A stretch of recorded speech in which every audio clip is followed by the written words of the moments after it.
밥값도 못하는 주제에 돈도 없는 게 왜 여기 눌러 앉아 있어요? 당장 나가요! 아들의 목소리가 귓가를 때렸습니다.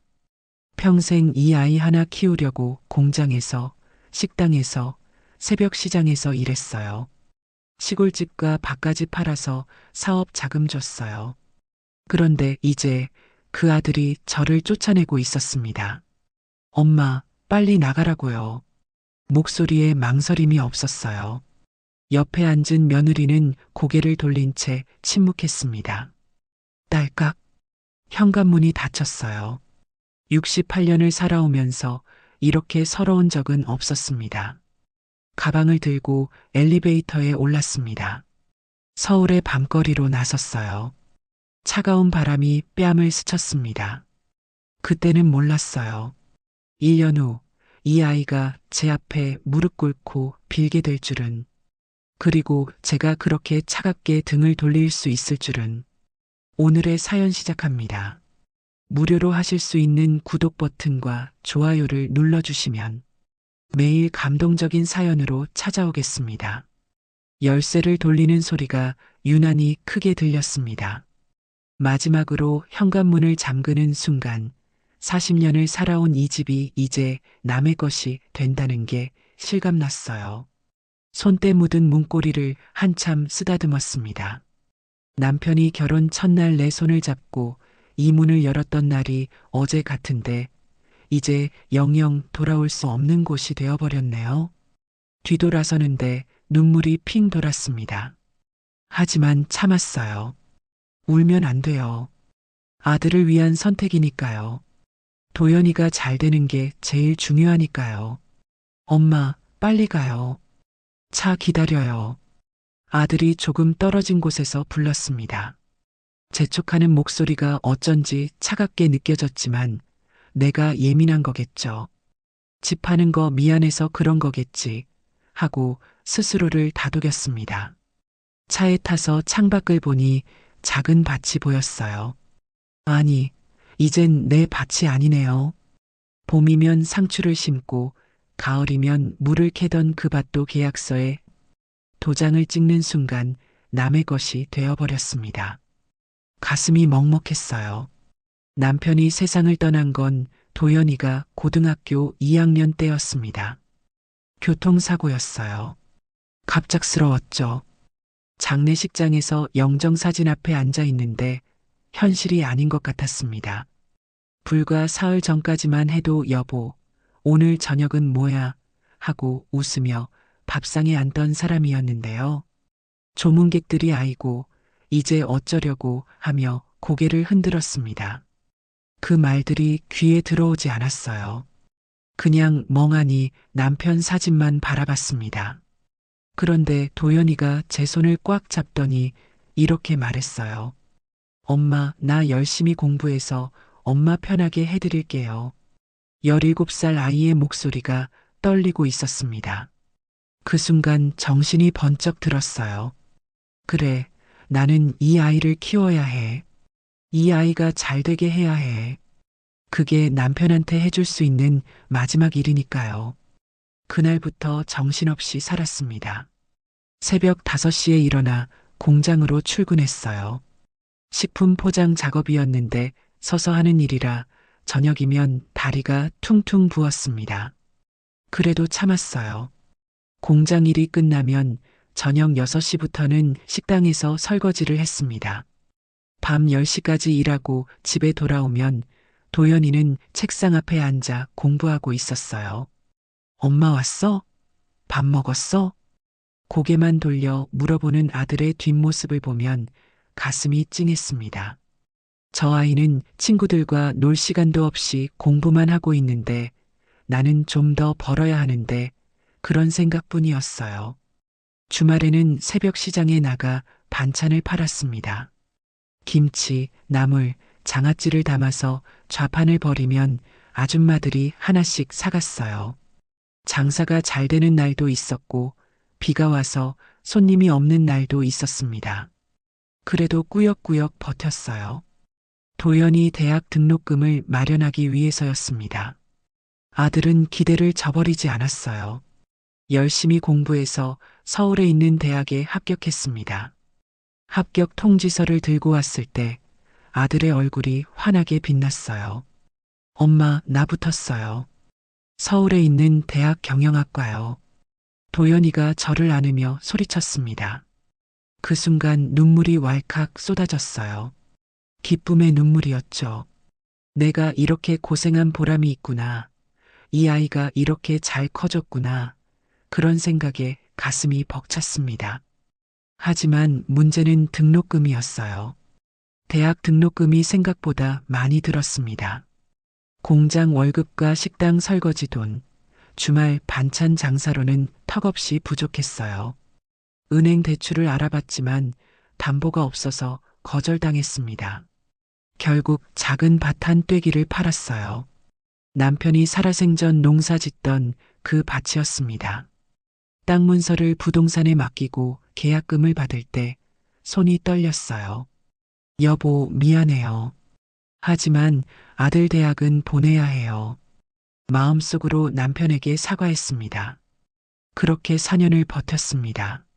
아들은 방학 때마다 집에 내려왔어요. 그럴 때마다 제가 해줄 수 있는 건 밥상을 차리는 것 뿐이었습니다. 된장찌개에 김치, 나물 몇 가지였지만 도연이는 맛있게 먹어줬어요. 엄마, 역시 집밥이 최고예요. 그 말 한마디에 피로가 싹 가시는 것 같았습니다. 아들이 좋아하는 모습을 보는 게 제일 큰 행복이었어요. 대학을 졸업한 도연이는 대기업에 취직했습니다. 누구나 부러워하는 큰 회사였어요. 입사 소식을 듣고 장을 보러 나갔다가 동네 사람들한테 자랑을 했습니다. 우리 도연이가 대기업에 들어갔어요. 정말요? 아이고, 순애 씨 복 받았네. 동네 아줌마들이 부러워하는 눈빛으로 말했어요. 그 순간이 얼마나 뿌듯했는지 몰라요. 내가 이렇게 고생한 보람이 있구나. 아들이 이렇게 잘 됐구나. 그런 생각에 가슴이 벅찼습니다. 처음으로 월급을 탔을 때 도연이가 저한테 용돈을 보내왔어요. 엄마, 그동안 고생 많으셨어요. 이제 제가 효도할게요. 통장에 들어온 돈을 보면서 또 눈물이 났습니다. 보람이 있구나. 내가 이렇게 고생한 게 헛되지 않았구나. 그런 생각에 가슴이 뭉클했어요. 시간이 흘러 도연이는 회사에서 인정받는 직원이 됐습니다. 승진도 했고 월급도 올랐어요. 전화할 때마다 회사 이야기를 신나게 했습니다.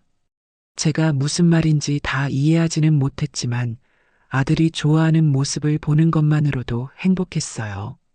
그러던 어느 날 도연이가 집에 여자를 데리고 왔습니다.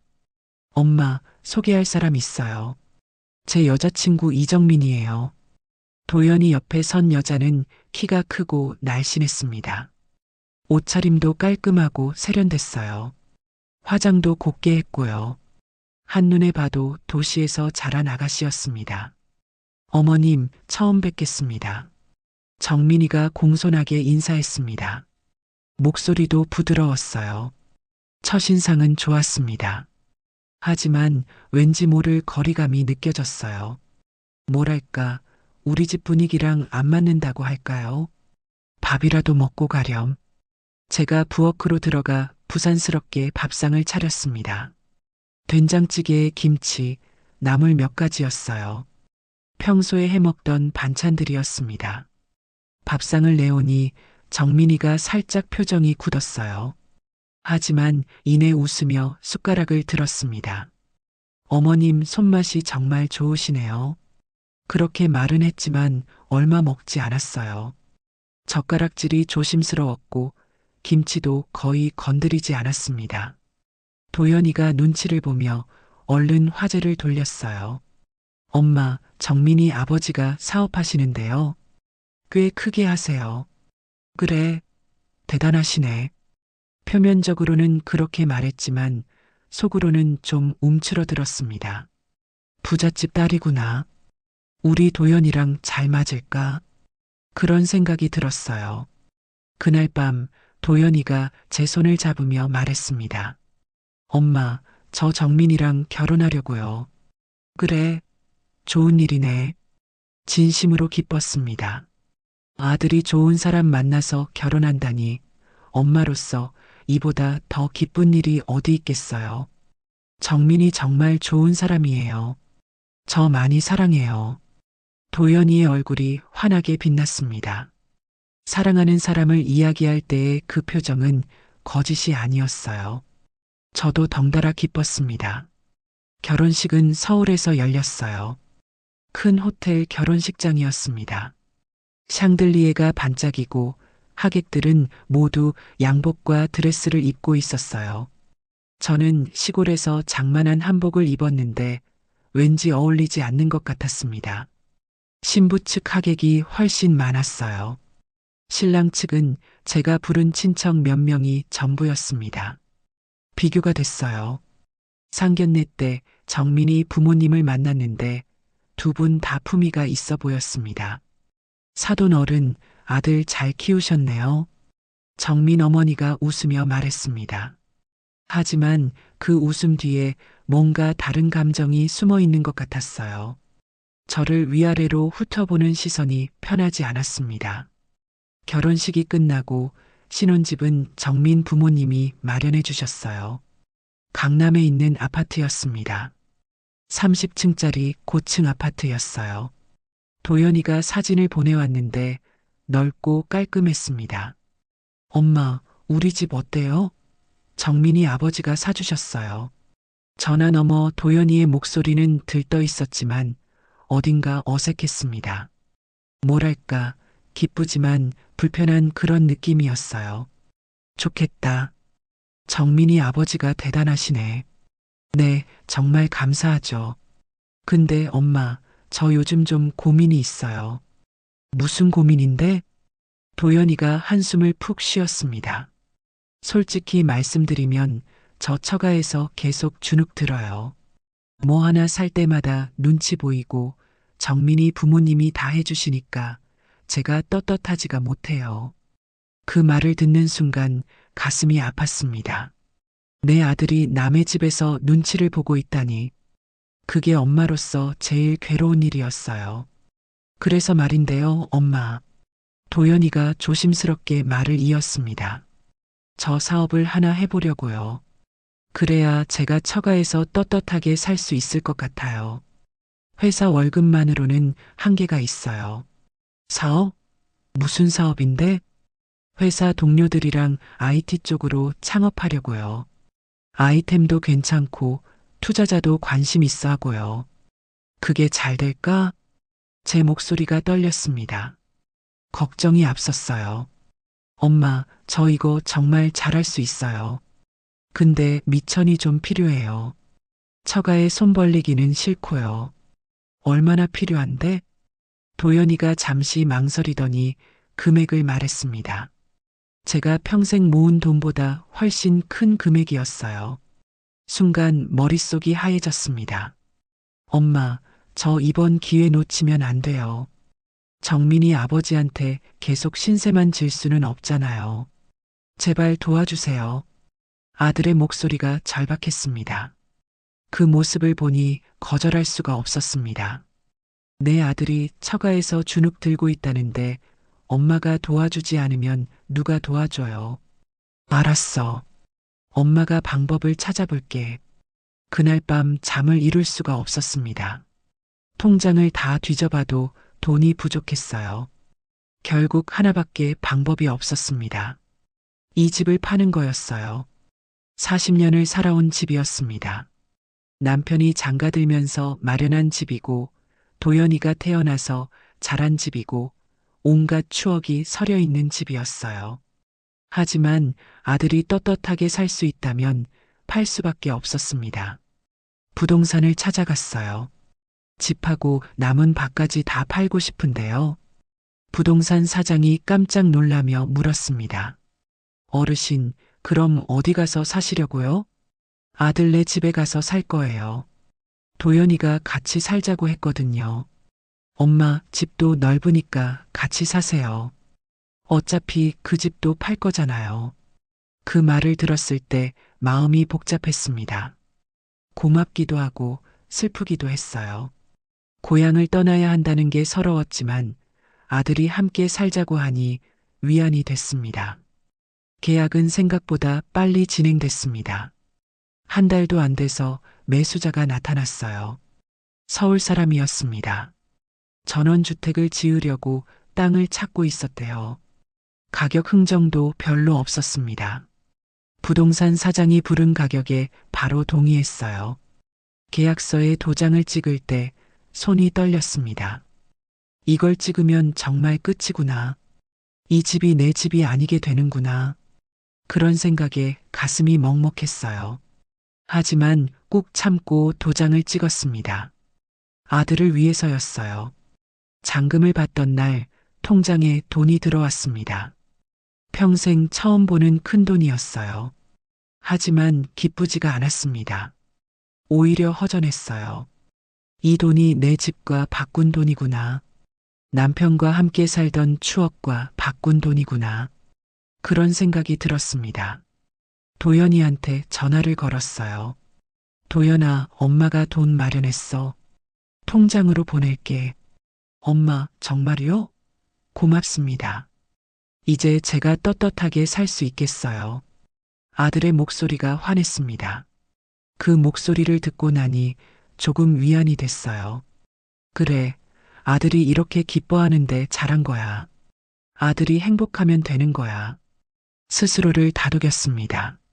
짐을 싸기 시작했어요. 40년 동안 모은 살림살이였지만 정작 가져갈 건 많지 않았습니다. 옷가지 몇 벌, 남편 사진, 남편이 쓰던 낡은 노트, 그게 전부였어요. 나머지는 다 버리거나 동네 사람들한테 나눠줬습니다. 순애 씨, 서울 가서 잘 살아요. 동네 아줌마들이 손을 흔들어 줬습니다. 눈물이 났지만 참았어요. 이제 새로운 삶이 시작되는 거니까요. 마지막 날 밤, 남편 산소에 다녀왔습니다. 묘 앞에 무릎을 꿇고 앉아 말을 걸었어요. 여보, 나 이제 서울로 가요. 도연이가 같이 살자고 했어요. 우리 집은 팔았어요. 아들이 사업한다고 해서요. 당신도 이해하시죠? 아들을 위한 일이니까요. 대답은 없었습니다. 그저 바람소리만 들렸어요. 묘비를 쓰다듬으며 눈물을 흘렸습니다. 내가 잘하는 건지 모르겠어요. 근데 엄마니까 이렇게라도 해야 하잖아요. 한참을 그렇게 앉아 있다가 일어섰습니다. 돌아서는데 다리에 힘이 없었어요. 발걸음이 무거웠습니다. 서울로 올라가는 날 도연이가 차를 몰고 왔습니다. 정민이도 함께 왔어요. 두 사람은 신혼부부답게 다정해 보였습니다.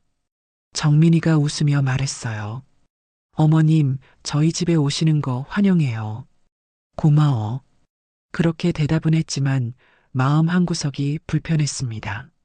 내 집도 아닌 남의 집에 얹혀 산다는 게 편할 리 없었죠. 차에서 창밖을 보니 고향이 점점 멀어졌습니다. 익숙한 풍경이 하나둘 사라졌어요. 동네 슈퍼, 오일장이 서는 광장, 남편 산소가 있는 뒷산. 모든 게 멀어져 갔습니다. 가슴 한쪽이 텅 빈 것 같았어요. 서울에 도착했습니다. 높은 건물들이 빼곡했고 차들이 쉴 새 없이 지나갔어요. 모든 게 낯설었습니다. 아파트 앞에 차를 세우고 엘리베이터를 탔어요. 22층이었습니다. 높이 올라갈수록 귀가 먹먹했어요. 현관문을 열고 들어서니 집이 넓고 깨끗했습니다. 어머님, 여기가 어머님 방이에요. 정민이가 작은 방 하나를 가리켰습니다. 제 방이었어요. 창문도 작고 햇볕도 잘 안 들어오는 방이었습니다. 하지만 불평할 수 없었어요. 얹혀 사는 처지니까요. 짐을 풀고 방에 앉아 있는데 갑자기 눈물이 났습니다. 여보, 나 지금 뭐 하는 걸까요? 집도 없고 의지할 곳도 없고 아들네 집에 얹혀 사는 신세가 됐어요. 마음속으로 남편에게 말했습니다. 하지만 대답은 없었어요. 그저 낯선 방의 천장만 보일 뿐이었습니다. 서랍을 열어 남편의 낡은 노트를 꺼냈습니다. 남편이 생전에 농사일지를 적던 노트였어요. 언제 씨를 뿌렸고, 언제 비가 왔고, 그런 것들이 빼곡히 적혀 있었습니다. 노트를 쓰다듬으며 남편의 얼굴을 떠올렸어요. 여보, 내가 잘한 걸까요? 아들을 위해서 집까지 팔았는데, 이제 잘 될 거죠? 대답은 없었습니다. 그저 노트에서 남편의 손때 냄새만 났을 뿐이에요. 창밖을 내다봤어요. 서울의 밤거리는 불빛으로 가득했습니다. 차들이 쉼없이 지나가고 사람들이 바삐 걸어 다녔어요. 모든 게 낯설었습니다. 이곳이 이제 내가 살아갈 곳이구나. 그런 생각에 가슴이 답답했어요. 복도에서 도연이와 정민이의 목소리가 들렸습니다. 잘 자요, 여보. 응, 당신도. 다정한 목소리였습니다. 부부의 목소리를 듣고 있으니 왠지 모를 외로움이 밀려왔어요. 나는 이제 이 집에서 어떻게 살아야 할까? 아들 부부에게 짐이 되지 않으려면 어떻게 해야 할까? 그런 생각들이 머릿속을 가득 채웠습니다. 그날 밤 잠이 오지 않았습니다. 낯선 방, 낯선 침대, 낯선 도시, 모든 게 어색했어요. 이불을 뒤집어 쓰고 누웠지만 눈이 말똥말똥했습니다. 귀를 기울이니 밖에서 차 지나가는 소리가 들렸어요. 고향에서는 밤이면 조용했는데 여기는 밤에도 시끄러웠습니다. 새벽녘이 되어서야 겨우 잠이 들었어요. 꿈을 꿨습니다. 고향집 마당에서 남편과 함께 밭을 일구는 꿈이었어요. 남편이 웃으며 말했습니다. 여보, 올해는 풍년이겠어. 꿈속에서 저도 웃었어요. 하지만 눈을 뜨니 현실이었습니다. 작고 어두운 방, 낯선 침대. 이제 돌아갈 고향도 없고 의지할 곳도 없는 제 처지가 다시 한번 가슴을 짓눌렀습니다. 아침 일찍 일어났어요. 아들 부부에게 폐를 끼치면 안 된다는 생각에 조용히 움직였습니다. 부엌으로 나가 밥을 하려고 했는데 어디에 뭐가 있는지 알 수가 없었어요.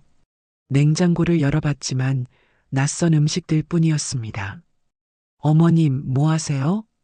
뒤에서 정민이 목소리가 들렸습니다. 깜짝 놀라 돌아봤어요. 아, 밥 좀 하려고.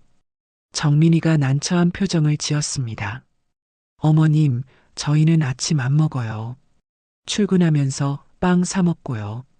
그래, 그럼 나만 먹을까? 네, 편하게 드세요. 근데 어머님, 여기 전자레인지 쓰시는 거 아시죠? 정민이가 전자레인지를 가리켰습니다. 저는 고개를 끄덕였지만 사실 어떻게 쓰는지 잘 몰랐어요.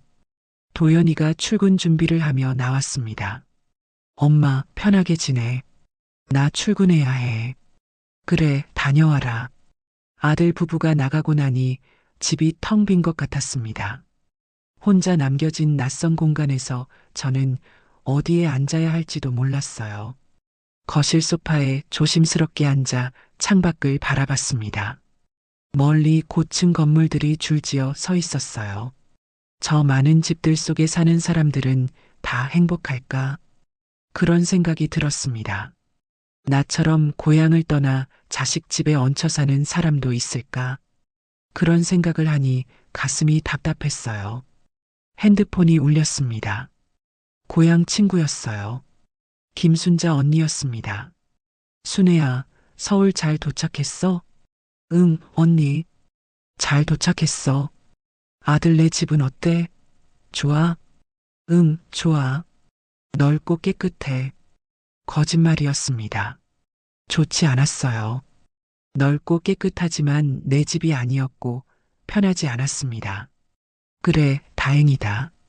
근데 순애야, 너 집 팔고 나니까 동네에서 말이 많더라. 무슨 말? 아들이 사업한다고 해서 집까지 팔았다며. 나중에 잘못되면 어쩌려고 그랬냐고들 하더라. 가슴이 철렁 내려앉았습니다. 언니, 그런 말 하지 마.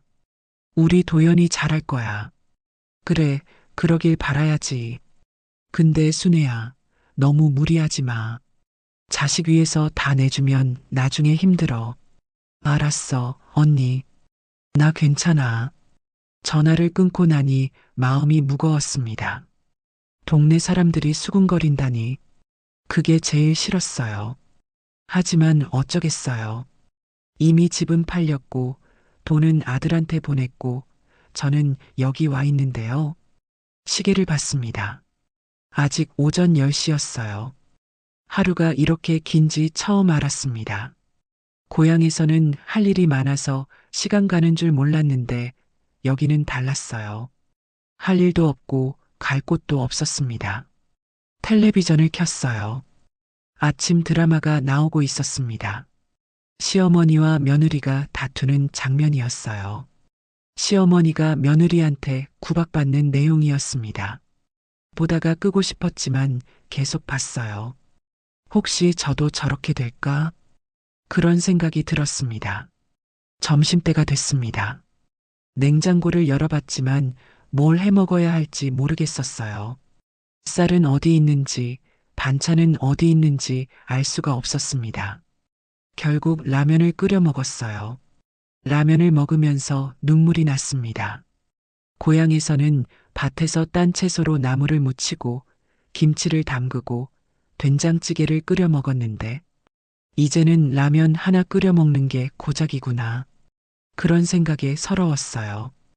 오후가 되자 더 외로웠습니다. 아파트 복도로 나가봤어요. 조용했습니다. 사람 사는 소리가 하나도 안 들렸어요.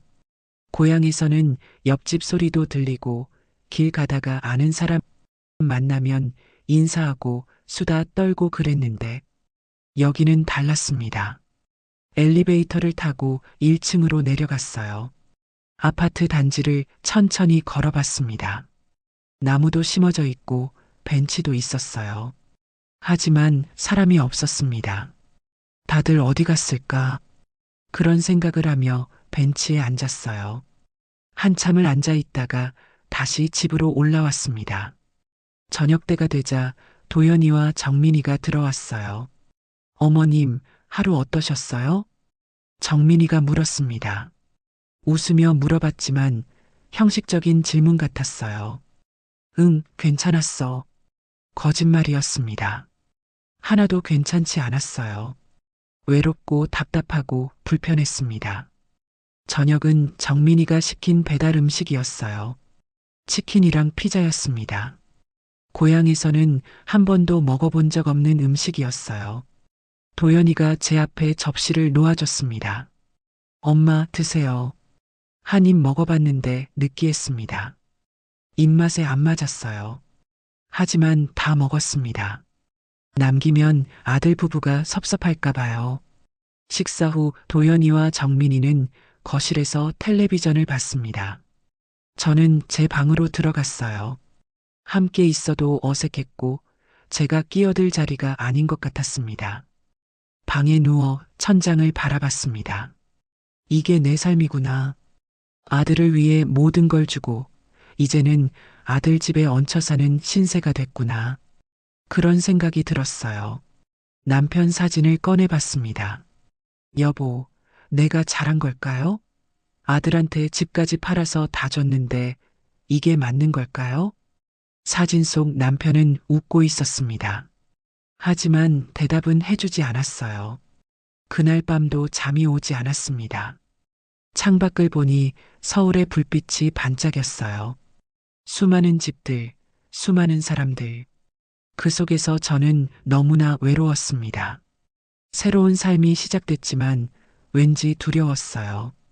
앞으로 어떻게 될지 알 수 없었습니다.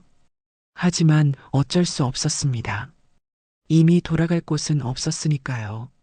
집도 팔았고 땅도 팔았고 모든 걸 아들한테 줬으니까요. 이제는 여기서 살아야 했습니다. 눈을 감았습니다. 내일은 좀 나아지겠지. 그런 생각을 하며 억지로 잠을 청했어요. 하지만 가슴 한쪽은 여전히 무거웠습니다. 일주일이 지났습니다. 서울 생활에 익숙해지려고 애썼지만 쉽지 않았어요. 매일 아침 도연이와 정민이가 출근하고 나면 집은 텅 비었습니다. 혼자 남겨진 시간이 너무 길었어요. 어느 날 오후 마트에 좀 가보려고 집을 나섰습니다. 엘리베이터 버튼을 눌렀는데 1층을 눌러야 하는지 지하를 눌러야 하는지 헷갈렸어요. 고향 집은 계단 몇 개만 내려가면 됐는데 여기는 버튼이 너무 많았습니다. 1층을 눌렀습니다. 문이 열리니 로비였어요. 다행이다 싶어서 밖으로 나가려는데 경비 아저씨가 말을 걸었습니다. 어디 가세요? 마트 좀 가려고요. 아, 지하로 가셔야 해요. 단지 내 마트는 지하 1층이에요. 얼굴이 화끈거렸습니다. 경비 아저씨는 친절하게 말해줬지만 저는 창피했어요. 이런 것도 모르다니. 다시 엘리베이터를 타고 지하로 내려갔습니다. 마트는 생각보다 컸어요. 형광등 불빛이 환했고 물건들이 빼곡했습니다.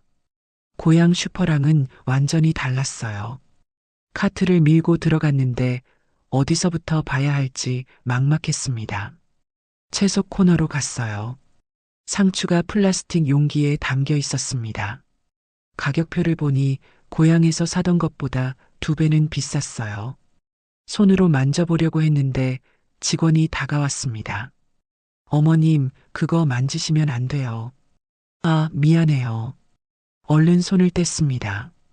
고향 시장에서는 상추도 만져보고 골라서 샀는데 여기는 그것도 안 되나 봐요.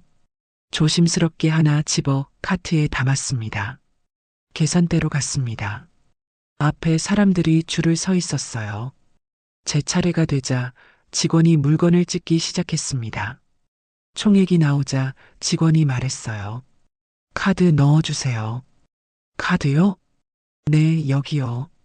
직원이 기계를 가리켰습니다. 검은색 기계였는데 어디에 카드를 넣어야 하는지 몰랐어요. 손이 떨렸습니다. 저기, 어디에 넣어요? 여기 꽂으시면 돼요. 직원이 짜증 섞인 목소리로 말했습니다. 뒤에서 기다리는 사람들의 시선이 느껴졌어요. 얼른 카드를 꽂았는데 비밀번호를 누르라고 했습니다. 비밀번호를 눌렀지만 계속 오류가 났어요. 어머님, 다른 카드 있으세요? 현금으로 할게요. 결국 현금을 꺼내 계산했습니다. 뒤에 있던 젊은 여자가 혀를 찼어요.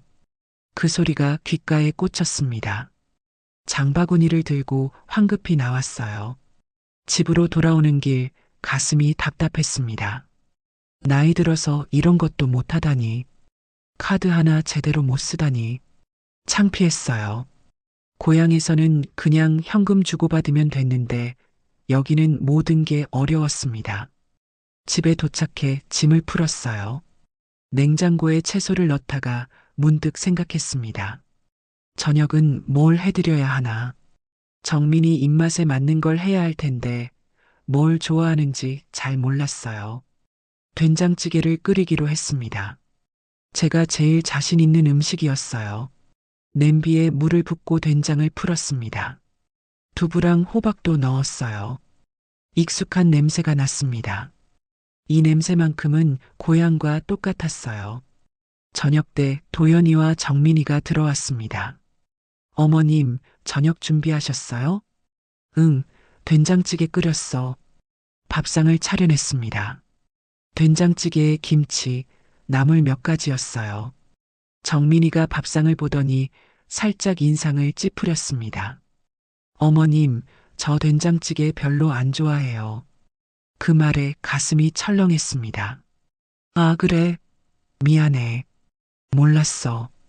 괜찮아요. 먹을게요. 정민이가 억지로 웃으며 숟가락을 들었습니다. 하지만 몇 숟가락 뜨지 않았어요. 도연이도 말없이 먹었습니다. 분위기가 어색했어요. 식사 후 정민이가 설거지를 하러 갔습니다. 저도 따라가서 도와주려고 했어요. 어머님, 괜찮아요. 제가 할게요. 그 말에 멈춰섰습니다. 도와주지 말라는 뜻이었어요. 거실로 나와 소파에 앉았습니다. 부엌에서 설거지하는 소리가 들렸어요. 도연이가 제 옆에 앉았습니다. 엄마, 내일부터는 저녁 준비 안 하셔도 돼요. 왜? 엄마가 할 수 있는데. 정민이가 부담스러워해요. 그냥 저희끼리 알아서 할게요. 가슴이 아팠습니다. 밥 한 끼 해드리는 것도 부담이라니. 그럼 나는 뭘 해야 하나? 그런 생각이 들었어요. 알았어. 그렇게밖에 대답할 수 없었습니다. 며칠 후 정민이가 조심스럽게 말을 꺼냈습니다. 어머님, 부탁이 하나 있는데요. 뭔데? 다음 주부터 지우 학원 보내야 하는데 어머님이 데려다 주실 수 있으세요? 지우는 도연이와 정민이 아들이었습니다. 8살이었어요. 제 손주였죠. 그럼. 할머니가 데려다 줄게. 가슴이 벅찼습니다. 드디어 제가 할 일이 생겼구나. 손주를 돌볼 수 있다니. 기뻤어요. 감사해요, 어머님. 제가 회사 일이 바빠서요. 정민이가 웃으며 말했습니다. 하지만 그 웃음이 진심인지는 알 수 없었어요. 다음 주 월요일 지우를 데리고 학원에 갔습니다. 학원은 걸어서 10분 거리였어요. 지우가 제 손을 잡고 걸었습니다. 작은 손이 따뜻했어요. 할머니, 천천히 가요. 응, 할머니가 늙어서 빨리 못 가네. 괜찮아요. 지우가 웃었습니다. 그 웃음을 보니 마음이 따뜻해졌어요. 손주가 이렇게 예쁜 줄 몰랐습니다. 학원에 도착해 지우를 데려다주고 집으로 돌아왔어요. 2시간 후 다시 데리러 가야 했습니다. 그 시간이 기다려졌어요. 드디어 제가 쓸모 있는 사람이 된 것 같았습니다. 하지만 며칠 후 문제가 생겼습니다. 점심을 먹으려고 냉장고에서 찌개를 꺼냈어요. 차가워서 데워 먹으려고 전자레인지에 넣었습니다. 고향집에는 전자레인지가 없었거든요. 버튼을 눌렀는데 어떤 걸 눌러야 하는지 몰랐어요. 아무거나 눌렀습니다. 숫자를 여러 개 누르고 시작 버튼을 눌렀어요. 윙 소리가 나면서 돌아가기 시작했습니다. 한참 있다가 문을 열었는데 찌개가 터져 있었어요. 안쪽 벽에 국물이 튀어 있었고 그릇도 뜨거워서 만질 수가 없었습니다. 당황해서 어쩔 줄 몰랐어요. 부엌에서 타는 냄새가 났습니다. 전자레인지 안을 보니 찌개가 까맣게 타 있었어요. 얼른 청소를 하려고 했는데 뜨거워서 손을 댈 수가 없었습니다. 그때 현관문이 열렸습니다. 정민이가 점심시간에 잠깐 들른 거였어요. 부엌으로 들어오더니 전자레인지를 보고는 표정이 굳었습니다. 어머님, 이거 뭐예요? 미안해. 내가 실수로. 전자레인지가 새 건데 이렇게 하시면 어떡해요? 정민이의 목소리가 차가웠습니다. 웃지 않았어요. 눈빛도 날카로웠습니다. 정말 미안해. 내가 청소할게. 아니에요. 제가 할게요. 어머님은 그냥 계세요. 정민이가 쟁반을 꺼내 물을 받았습니다. 억지로 참는 표정이었어요. 화가 난 게 보였습니다. 저는 거실로 나왔습니다. 소파에 앉아 있는데 눈물이 났어요. 전자레인지 하나 제대로 못 쓴 게 그렇게 큰 잘못인가. 그런 생각이 들었습니다. 저녁에 도연이가 돌아왔을 때 정민이가 말했어요. 여보, 오늘 어머님이 전자레인지 망가뜨릴 뻔했어요. 도연이가 저를 쳐다봤습니다. 엄마, 전자레인지 어떻게 쓰는지 모르셨어요? 미안해. 엄마가 몰랐어. 에휴, 엄마. 요즘 누가 전자레인지도 못 써요. 좀 배우세요. 아들의 목소리에 짜증이 섞여 있었습니다. 그 말이 가슴에 꽂혔어요. 요즘 누가 못 쓰냐고. 나는 그럼 사람도 아니란 말인가. 알았어. 고개를 숙이고 대답했습니다. 며칠 후 또 한 번 상처받는 일이 있었습니다. 저녁 식사 후 거실에서 텔레비전을 보고 있었어요. 도연이와 정민이도 함께 있었습니다. 뉴스에서 시골 이야기가 나왔어요. 나도 저런 데서 살았는데 제가 말했습니다. 그냥 한마디 한 거였어요. 도연이가 돌아보며 말했습니다. 엄마, 말투 좀 고쳐요. 너무 촌스러워요. 그 말에 숨이 막혔습니다. 뭐가 촌스럽다는 거니? 그냥 좀 세련되게 말하시라고요. 여긴 서울이잖아요. 정민이도 거들었습니다. 어머님, 그냥 편히 계세요. 저희 방식대로 할게요. 무슨 뜻인지 알 수 있었습니다. 끼어들지 말라는 뜻이었어요. 입 다물고 있으라는 뜻이었습니다. 알았어. 일어나서 제 방으로 들어갔습니다. 문을 닫고 침대에 주저앉았어요. 말투가 촌스럽다니. 내가 평생 써온 말투가 이제는 부끄러운 게 됐구나. 그런 생각에 눈물이 났습니다. 서랍을 열어 남편 노트를 꺼냈어요. 여보, 나 여기서 어떻게 살아야 해요? 아들은 나를 짐으로 생각하고 며느리는 불편해하고 나는 매일 눈치만 봐요. 손주라도 돌볼 수 있어서 다행이지만 그것도 언제까지 할 수 있을지 모르겠어요. 노트를 쓰다듬으며 울었습니다. 그날 밤 잠이 오지 않았어요. 창밖을 보니 서울의 불빛이 여전히 반짝였습니다. 화려한 도시였지만 저한테는 너무나 차가운 곳이었어요. 이대로 계속 살아야 하나. 그런 생각이 들었습니다. 하지만 갈 곳이 없었어요. 집도 없고 돌아갈 고향도 없었습니다. 이 낯선 도시에서 눈치 보며 살아야 했어요. 가슴이 답답했습니다. 애 아픈데 뭐 하셨어요? 정민이의 목소리가 현관에서 들렸습니다. 날카로웠어요. 장바구니를 든 채 멈춰 섰습니다. 지우가 열이 나서 학교에서 연락 왔는데 어머님은 안 계셨어요. 정민이가 지우를 안고 거실로 들어갔습니다. 아이의 얼굴이 빨갛게 달아올라 있었어요. 가슴이 철렁 내려앉았습니다. 미안해. 장 좀 보러 나갔었어. 장을 보러 나가셨다고요? 제가 지우 좀 봐달라고 했잖아요.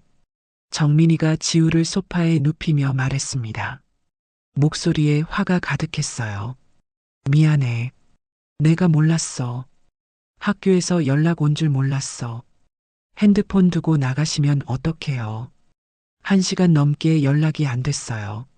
정민이가 지우 이마에 손을 댔습니다. 뜨거웠는지 인상을 찌푸렸어요. 약장에서 해열제를 꺼내 아이 입에 넣어줬습니다. 저는 장바구니를 들고 부엌으로 갔습니다. 손이 떨렸어요. 냉장고에 장본 것들을 넣으면서 눈물이 핑 돌았습니다. 내가 잘못했어. 핸드폰을 챙겨야 했는데. 그런 생각뿐이었어요. 거실에서 정민이가 전화하는 소리가 들렸습니다. 여보, 빨리 들어와요. 지우가 아파요. 어머님은 집에도 안 계셨어요. 목소리가 떨리고 있었습니다. 화난 목소리였어요. 그 목소리를 듣고 있자니 가슴이 답답했습니다. 1시간쯤 지났을까요? 현관문이 벌컥 열리는 소리가 났습니다. 도연이었어요. 거친 발소리가 거실로 향했습니다. 지우야, 괜찮아? 도연이가 지우에게 다가가는 소리가 들렸습니다. 열이 좀 내렸어요. 약 먹였어요. 정민이가 대답했습니다. 엄마는 어디 있어? 도연이의 목소리가 날카로웠습니다. 부엌에 서 있던 저는 몸이 굳었어요. 방에 계실 거예요. 발소리가 제 방 쪽으로 향했습니다. 문이 벌컥 열렸어요. 도연이가 서 있었습니다.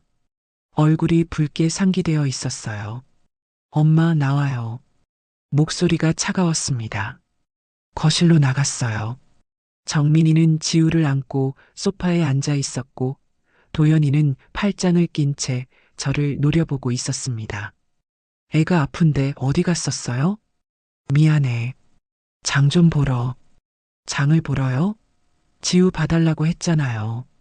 도연이의 목소리가 높아졌습니다. 학교 끝나는 시간이 아니라서 괜찮을 줄 알았어. 그럼 핸드폰이라도 챙겨 다니세요. 1시간 넘게 연락이 안 됐어요. 미안해. 그 말밖에 할 수 없었습니다. 고개를 숙이고 서 있었어요. 도연이가 한숨을 푹 쉬었습니다. 엄마, 솔직히 말할게요. 엄마 여기 있으니까 불편해요. 그 말에 고개를 들었습니다. 도연이가 저를 똑바로 쳐다보고 있었어요. 뭐라고? 밥값도 못하잖아요. 청소도 제대로 못하고 애 돌보는 것도 못 믿어요. 돈도 없는 주제에 왜 여기 눌러 앉아 있어요? 가슴이 멎는 줄 알았습니다. 도연아, 지금 무슨 말을 하는 거니? 목소리가 떨렸습니다. 사실대로 말하는 거예요. 엄마 때문에 정민이가 스트레스 받아요. 처가에서도 뭐라고 하고요. 차라리 나가서 사세요. 도연이의 말이 칼처럼 꽂혔습니다. 옆에 앉아있던 정민이는 아무 말도 하지 않았어요. 고개를 돌린 채 지우만 쓰다듬고 있었습니다. 엄마가 너 키우려고 얼마나 고생했는데. 집까지 팔아서 너 사업 자금 줬는데. 목소리가 커졌습니다. 참았던 감정이 터져 나왔어요. 그러니까요. 그 돈 받았으니 이제 됐잖아요. 왜 계속 여기 있으려고 해요? 도연이가 차갑게 말했습니다. 눈빛에 정이 하나도 없었어요. 너 지금 진심이니? 네, 진심이에요. 당장 나가요. 도연이가 손으로 문을 가리켰습니다. 그 손이 떨리고 있었어요. 화가 난 건지 흥분한 건지 알 수 없었습니다. 정민이가 입을 열었습니다. 여보, 너무 심한 거 아니에요? 목소리는 작았지만 진심으로 말리는 것 같지 않았어요. 형식적인 말이었습니다. 심해? 우리가 얼마나 참았는데. 매일 눈치 보이고 집안일도 제대로 못하고 당신도 힘들었잖아. 도연이가 정민이를 향해 말했습니다. 정민이는 고개만 끄덕였어요. 저는 그 자리에 서서 아들을 바라봤습니다. 17살의 아버지를 잃고 울먹이던 아이. 엄마 편하게 해드릴게요 라고 말하던 아이. 대학 합격증을 들고 와서 저를 안아주던 아이. 그 아이가 지금 제 앞에서 나가라고 소리치고 있었습니다. 가슴이 찢어지는 것 같았어요. 너 정말 그렇게 말하는 거니? 그래요. 나가요. 빨리요. 도연이의 목소리에는 망설임이 없었습니다. 단호했어요. 저는 고개를 들어 천장을 봤습니다. 눈물이 흐르는 걸 보이기 싫었어요. 하지만 참을 수가 없었습니다. 눈물이 뺨을 타고 흘러내렸어요. 알았어. 나갈게. 목소리가 갈라졌습니다. 제 방으로 들어갔어요. 문을 닫고 침대에 주저앉았습니다. 몸이 떨렸어요.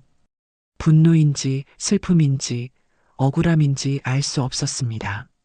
모든 감정이 뒤섞여 있었어요. 옷장을 열었습니다. 옷가지 몇 벌을 꺼내 가방에 넣었어요. 많지 않았습니다. 원래 가져온 것도 별로 없었거든요. 서랍을 열어 남편 사진과 노트를 꺼냈습니다.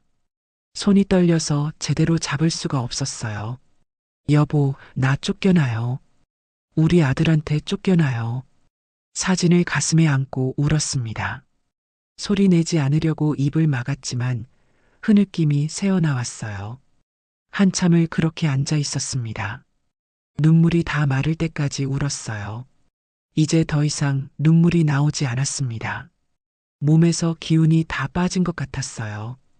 가방을 들고 일어섰습니다. 거울을 봤어요. 눈이 퉁퉁 부어 있었고 얼굴은 창백했습니다. 이게 나구나. 아들한테 쫓겨나는 어미의 모습이구나. 거울 속 제 모습이 처참했어요. 방문을 열고 나갔습니다. 거실에 도연이와 정민이가 앉아 있었어요. 지우는 방으로 들어간 것 같았습니다. 두 사람은 저를 쳐다보지도 않았어요. 나갈게. 제 목소리가 낯설게 들렸습니다. 힘없고 떨리는 목소리였어요. 도연이가 고개를 끄덕였습니다. 그래요. 조심히 가세요. 조심히 가라니. 아들이 엄마한테 할 말이 그것뿐이구나. 가슴이 무너져 내렸어요. 현관으로 향했습니다. 신발을 신으면서 집 안을 둘러봤어요. 몇 달을 산 집이었습니다. 낯설었지만 그래도 아들이 사는 집이었어요. 이제 다시는 오지 못할 곳이 됐습니다. 정민이가 뒤에서 말했습니다. 어머님, 조심히 가세요. 목소리에 미안함 같은 건 없었어요. 그냥 형식적인 인사였습니다. 차가웠어요. 대답하지 않았습니다. 현관문 손잡이를 잡았어요. 차가운 쇠붙이였습니다. 손잡이를 돌리는데 손에 힘이 들어가지 않았어요. 온몸이 떨렸습니다. 문을 열었습니다. 복도의 차가운 공기가 얼굴을 스쳤어요. 한 발 내디뎠습니다. 그리고 또 한 발. 뒤돌아보고 싶었지만 참았어요. 돌아보면 무너질 것 같았습니다. 뒤에서 문 닫히는 소리가 들렸습니다. 딸깍. 짧은 소리였지만 그 소리가 귓가에 크게 울렸어요. 모든 게 끝났구나.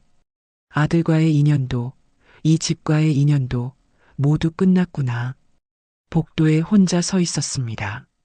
가방을 든 채 멍하니 서 있었어요. 어디로 가야 하지? 갈 곳이 없었습니다. 고향집도 팔았고 친척집도 마음 편히 갈 곳이 아니었어요. 엘리베이터 버튼을 눌렀습니다. 문이 열렸어요. 안으로 들어가 1층 버튼을 눌렀습니다. 엘리베이터가 내려가는 동안 거울에 비친 제 모습을 봤어요. 초라했습니다. 낡은 옷에 작은 가방 하나. 68세 노인이 아들한테 쫓겨나 갈 곳도 없이 서 있었어요. 눈물이 또 났습니다. 이제 그만 울어야 하는데 자꾸만 눈물이 났어요. 1층에 도착했습니다. 문이 열리고 로비가 보였어요. 밖으로 나왔어요. 저녁 바람이 차가웠습니다. 10월 초였어요. 이제 곧 겨울이 오겠구나. 그런 생각이 들었습니다. 추운 겨울을 어디서 나야 하나. 그런 생각도 들었어요. 아파트 단지를 벗어나 큰 길로 나왔습니다. 차들이 쉴 새 없이 지나갔어요. 사람들도 바쁘게 걸어 다녔습니다. 모두 갈 곳이 있어 보였어요. 나만 갈 곳이 없었습니다. 벤치에 앉았습니다. 가방을 옆에 놓고 고개를 떨어뜨렸어요. 지나가는 사람들의 신발이 보였습니다. 구두, 운동화, 하이힐. 모두 바쁘게 지나갔어요. 아무도 저를 쳐다보지 않았습니다. 핸드폰을 꺼냈습니다. 누구한테 전화해야 하나? 친척? 친구? 하지만 뭐라고 말해야 할까요? 아들한테 쫓겨났다고, 갈 곳이 없다고, 그렇게 말하기가 창피했어요. 핸드폰을 다시 넣었습니다. 그냥 앉아 있었어요. 얼마나 시간이 지났을까요? 하늘이 어두워지기 시작했습니다. 가로등이 하나둘 켜졌어요. 배가 고팠습니다. 아침부터 제대로 먹지 못했거든요. 하지만 밥을 먹을 기운도 없었어요. 그냥 앉아 있고 싶었습니다. 지나가던 할머니 한 분이 저를 봤습니다. 괜찮으세요? 친절한 목소리였어요. 고개를 들어 그분을 봤습니다. 네, 괜찮아요. 거짓말이었습니다. 하나도 괜찮지 않았어요. 어디 편찮으세요? 얼굴이 안 좋아 보이는데. 아니에요. 괜찮아요. 할머니는 걱정스러운 표정으로 저를 쳐다보다가 천천히 가셨어요. 그 뒷모습을 보며 눈물이 또 났습니다. 밤이 깊어갔습니다. 어디로 가야 할까? 고향으로 내려가야 하나? 하지만 오늘 밤을 어디서 보내야 하지? 그런 생각들이 머릿속을 맴돌았어요. 가방을 열어 남편 사진을 꺼냈습니다. 어두워서 잘 보이지 않았지만 남편의 얼굴이 어렴풋이 보였어요. 여보, 나 이제 어떻게 해요? 아들한테 쫓겨났어요. 우리가 그렇게 키운 아들이 나한테 돈도 없으면서 왜 집에 있냐고 했어요. 사진을 가슴에 안았습니다. 집도 팔고 땅도 팔고 다 줬는데 이게 대가예요. 이게 내가 받을 대접이에요? 흐느꼈습니다. 소리내서 울었어요. 지나가는 사람들이 쳐다봤지만 신경 쓰지 않았습니다. 이제 아무것도 중요하지 않았어요. 한참을 울고 나니 조금 진정됐습니다. 일어서야 했어요. 여기 계속 앉아 있을 수는 없었습니다. 가방을 들고 일어섰어요. 다리에 힘이 없었습니다. 천천히 걸었습니다. 어디로 가는지도 모른 채 그냥 걸었어요. 불빛만 따라 걸었습니다. 서울의 밤거리는 여전히 화려했지만 제게는 너무나 차가웠어요. 발이 아팠습니다. 하지만 계속 걸었어요. 멈추면 주저앉을 것 같았습니다. 그냥 걷고 또 걸었어요. 고향이 그리웠습니다. 남편이 그리웠어요. 예전 우리 집이 그리웠습니다. 모든 게 그리웠어요. 하지만 돌아갈 수 없었습니다. 이미 다 사라진 것들이었으니까요. 버스 창밖으로 익숙한 풍경이 스쳐 지나갔습니다. 서울을 떠나 3시간을 달려 고향에 도착했어요. 논밭이 보이고 낮은 산들이 보였습니다. 40년을 살았던 곳이었어요. 하지만 이제는 돌아갈 집이 없는 곳이기도 했습니다. 버스에서 내렸습니다. 가방 하나 들고 터미널 앞에 섰어요. 저녁 해가 서쪽으로 기울고 있었습니다. 선선한 바람이 불었어요. 고향의 공기는 서울과 달랐습니다. 흙냄새가 났어요. 우리 집으로 향했습니다.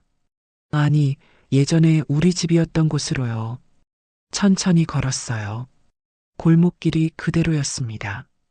담벼락도 전봇대도 모두 그대로였어요. 하지만 이제 이곳은 제 것이 아니었습니다. 집 앞에 도착했습니다. 대문이 새로 바뀌어 있었어요. 예전에 낡았던 나무 대문은 사라지고 철문이 달려 있었습니다. 대문 앞에 서서 안을 들여다봤어요. 마당에 화분들이 놓여 있었습니다. 제가 키우던 화초는 없었어요. 낯선 꽃들이 피어 있었습니다. 집 안에서 불빛이 새어나왔어요. 누군가 살고 있었습니다. 가슴이 먹먹했습니다.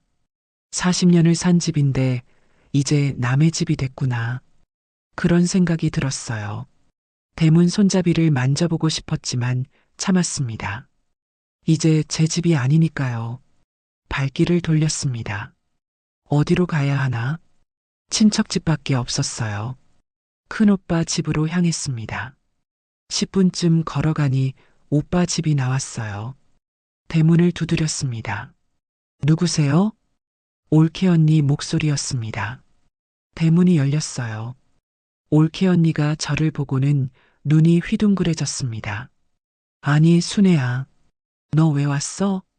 언니, 며칠만 재워줄 수 있어요? 올케 언니가 난처한 표정을 지었습니다. 하지만 거절하지는 않았어요. 일단 들어와. 집 안으로 들어갔습니다. 큰오빠가 마루에 앉아 계셨어요. 순애 왔네. 무슨 일이야? 서울에서 좀 일이 있어서요. 며칠만 있다 갈게요. 그래, 그럼 작은 방에 있어. 오빠는 더 이상 묻지 않았습니다. 다행이었어요. 아들한테 쫓겨났다고 말하기 창피했거든요. 작은 방으로 들어갔습니다. 짐을 풀고 앉았어요. 방은 좁고 어두웠습니다. 창문도 작았어요. 하지만 불평할 수 없었습니다. 얹혀 사는 처지니까요. 저녁 먹으러 나왔습니다. 밥상이 차려져 있었어요. 된장찌개에 김치, 나물 몇 가지였습니다. 고향 음식이었어요. 익숙한 맛이었습니다. 먹으면서 오빤떼기 말했습니다. 순애야, 서울 생활은 어땠어? 잘 지냈어요. 거짓말이었습니다. 하지만 진실을 말할 수 없었어요. 도연이는 잘 있고, 잘 있어요. 또 거짓말이었습니다. 밥을 삼키는 게 힘들었어요. 다음 날 아침 일찍 일어났습니다. 오빤떼기 부엌에서 아침 준비를 하고 있었어요. 얼른 다가갔습니다. 언니, 내가 할게요. 아니야, 괜찮아. 아니에요. 제가 할게요. 여기 얹혀 사는데 가만히 있을 수 없죠. 올케 언니가 잠시 망설이더니 고개를 끄덕였습니다. 그럼 고마워. 밥을 하고 국을 끓였어요. 손이 익숙하게 움직였습니다. 평생 해온 일이었으니까요. 식사 후 설거지를 했습니다. 올케 언니가 밭에 나간다고 했어요. 언니, 나도 같이 갈게요. 너 쉬어도 돼. 아니에요. 가만히 있으면 답답해요. 밭으로 갔습니다. 물을 뽑는 일이었어요. 허리를 굽혀 물을 잡아당겼습니다. 힘이 들었어요. 나이가 들어서 예전만 못했습니다. 1시간쯤 일했을까요? 허리가 아파서 잠깐 쉬려고 일어섰어요. 올케 언니가 쳐다봤습니다. 순애야, 힘들면 집에 들어가 있어. 괜찮아요. 나이 드니까 힘들지. 무리하지 마. 그 말이 가슴에 꽂혔습니다. 나이 들어서 쓸모없다는 뜻으로 들렸어요. 물론 올케 언니는 그런 뜻이 아니었겠지만 저는 그렇게 느꼈습니다. 며칠이 지났습니다.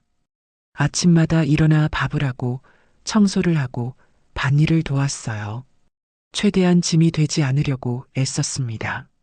하지만 눈치가 보였어요. 어느 날 저녁 방에 들어가려는데 올케 언니와 오빠가 이야기하는 소리가 들렸습니다. 순애 언제까지 있을 건가? 글쎄, 며칠만 있다 간다고 했는데 서울에서 무슨 일 있는 것 같던데. 나도 그런 것 같은데 묻기가 좀 그래. 문틈 사이로 들리는 속삭임이었어요. 조심스러운 목소리였지만 다 들렸습니다. 가슴이 철렁 내려앉았어요. 방으로 들어가 문을 닫았습니다. 침대에 앉아 고개를 떨어뜨렸어요. 여기도 오래 있을 곳이 아니구나. 그런 생각이 들었습니다. 5일장이 서는 날이었습니다. 올케 언니가 장에 간다고 해서 저도 따라 나섰어요. 집에만 있으면 답답했거든요. 장터는 사람들로 북적였습니다. 채소 파는 곳, 생선 파는 곳, 옷 파는 곳. 예전과 똑같았어요. 익숙한 풍경이었습니다. 채소를 고르고 있는데 뒤에서 목소리가 들렸습니다. 어머, 저기 박순애 아니야? 돌아보니 동네 아줌마 둘이 서 있었어요. 김순자 언니랑 이말자 씨였습니다. 아이고, 순애 씨. 서울 갔다며? 왜 내려왔어? 언니들, 오랜만이에요. 잠깐 내려왔어요. 아들이 잘 산다며? 같이 안 살아? 그 질문에 말문이 막혔습니다. 응, 같이 살아요. 그냥 고향이 보고 싶어서 내려왔어요. 그래. 근데 얼굴이 안 좋아 보이네. 김순자 언니가 제 얼굴을 뚫어지게 쳐다봤습니다. 피곤해서 그래요. 그래, 몸 좀 쉬어. 두 사람은 그렇게 말하고 지나갔어요. 하지만 몇 발자국 떨어진 곳에서 속삭이는 소리가 들렸습니다. 쫓겨난 거 아니야? 얼굴 좀 봐. 울었던 것 같던데. 그러게. 집까지 팔아서 아들 줬다더니 그래놓고 쫓겨난 거 아닐까? 쉬 들려. 하지만 다 들렸습니다. 그 소리가 귓가에 쟁쟁 울렸어요. 장바구니를 꽉 움켜쥐었습니다. 손이 하얘지도록 힘을 줬어요. 올케 언니가 다가왔습니다. 순애야, 괜찮아? 네, 괜찮아요. 괜찮지 않았습니다. 하지만 그렇게 말할 수밖에 없었어요. 장을 보고 집으로 돌아왔습니다. 방에 들어가 문을 닫고 누웠어요. 천장을 바라봤습니다. 눈물이 흘렀어요. 소문이 났구나. 동네 사람들이 다 알고 있구나. 창피했습니다. 다음 날 남편 산소에 갔습니다. 산을 올라가는 길이 가팔랐어요. 숨이 찼습니다. 예전에는 쉽게 올라갔는데 이제는 힘들었어요. 산소가 보였습니다. 잡초가 좀 자라 있었어요. 무릎을 꿇고 앉아 잡초를 뽑았습니다. 손에 흙이 묻었어요. 남편이 누워있는 이곳을 깨끗하게 해주고 싶었습니다. 잡초를 다 뽑고 나니 땀이 났어요. 묘비 앞에 앉았습니다. 남편 이름이 새겨져 있었어요. 손으로 묘비를 쓰다듬었습니다. 차갑고 단단했어요. 여보, 목소리가 떨렸습니다. 나왔어요. 서울에서 왔어요. 바람이 불었습니다. 나뭇잎이 바스락거렸어요. 나 이 나이에 자식 집에서 쫓겨났어요. 도연이가 나보고 밥값도 못한다고 돈도 없는 주제에 왜 집에 있냐고 했어요. 목이 메었습니다. 당신 없이 혼자 키운다고 얼마나 고생했는데 새벽에 나가서 밤늦게 들어오고 주말에도 쉬지 않고 일했어요. 그렇게 키워서 대학 보내고 좋은 회사 들어가게 했는데 눈물이 흘렀습니다. 집도 팔았어요. 우리가 40년 산 집, 당신이 장가들면서 마련한 그 집, 밭도 팔았어요. 당신이 농사 짓던 그 밭, 다 팔아서 아들 줬어요. 사업 자금 준다고 묘비를 붙잡고 울었습니다. 그런데 이게 대가예요? 쫓겨나는 게 대가예요? 내가 뭘 잘못했어요? 소리내서 울었어요. 산에는 아무도 없었습니다. 제 울음소리만 메아리 쳤어요. 당신이라도 있었으면 좋겠어요. 당신이 있었으면 이렇게 외롭지 않았을 텐데, 이렇게 서러운 일도 없었을 텐데, 무릎을 꿇고 엎드렸습니다. 이마를 땅에 댔어요. 차가운 흙의 감촉이 느껴졌습니다. 여보, 나 이제 어떻게 살아요? 집도 없고, 돌아갈 곳도 없고, 아들한테도 버림받았어요. 나 이제 어디로 가야 해요? 대답은 없었습니다. 바람 소리만 들렸어요. 한참을 그렇게 엎드려 있었습니다. 해가 서쪽으로 기울기 시작했어요. 저녁해였습니다. 일어섰습니다. 몸이 무거웠어요. 다리에 힘이 없었습니다. 묘비를 마지막으로 한번 쓰다듬었어요. 여보, 나 다시 올게요. 자주 올게요. 천천히 산을 내려갔습니다.